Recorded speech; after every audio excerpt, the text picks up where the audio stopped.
dañuy invalider li nga xam ne moo nekk cette décision du président Macky Sall. waaw ci li gars yi wax dañ ne conseil constitutionnel clause d'éternité moo ko téye. Oui. Donc finalement si le conseil constitutionnel bu génnee na affaire bi dañuy respecter le calendrier électoral. Oui. On va également être dans une situation très compliquée. Oui, li tax parce que en fait est-ce qu'on pourra organiser les élections dans 8 jours? Je ne pense pas que matériellement c'est possible. Maintenant peut-être qu'ils vont trouver des astuces pour qu'on aille aux élections, mais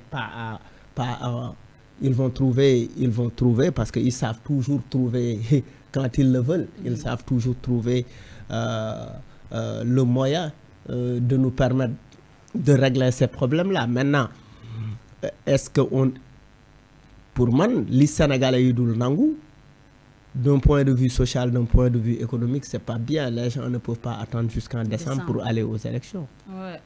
Déjà, si on attend jusqu'à décembre, attention, les deux chefs de l'État, comme Abdou Diouf, quel beaucoup me prononcer aussi. Oui, pour moi aujourd'hui, oui. Les Abdou Diouf, les Abdoulaye Wade, oui. Ils sont rattrapés par leur passé. Okay. Ils parlent aussi en tant que chef de parti politique. Oui, ils ont été d'anciens présidents. Maintenant aussi, nous savons aujourd'hui configuration bi leneen la, c'est-à-dire li ñu mënul comprendre pourquoi les politiques font di indi ay jafe-jafe ci seeni pexey bopp ba pare après bëgg ko fayloo askan wi. C'est ça le véritable problème, c'est-à-dire finalement il y a une minorité de personnes sur qui le peuple a eu confiance, dénk leen ay lenge, ils ont dévoyé ou bien ils ont en fait du n'importe quoi à la confiance du peuple pour dérouler son propre agenda. Après ils reviennent demander au peuple de régler ce problème-là.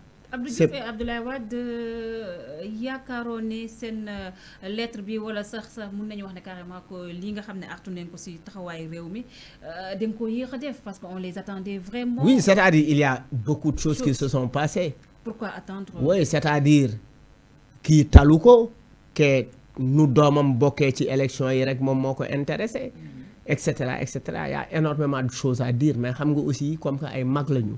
Am na loo xamante ne oui, tu peux pas te permettre parce que Abdou Diouf maam la, Abdoulaye Wade maam la, et puis ils ont aussi dirigé ce pays-là, et puis et Macky Sall aussi a fait pire que parce que fi ñu Macky Sall yóbbu nii Abdou Diouf musul reporter élection, Abdoulaye Wade musul reporter élection. Macky Sall n'est pas Abdoulaye Wade n'est pas allé aussi loin avec Macky Sall comme ni ko Macky Sall defee ak Sonko ak certains de ses opposants.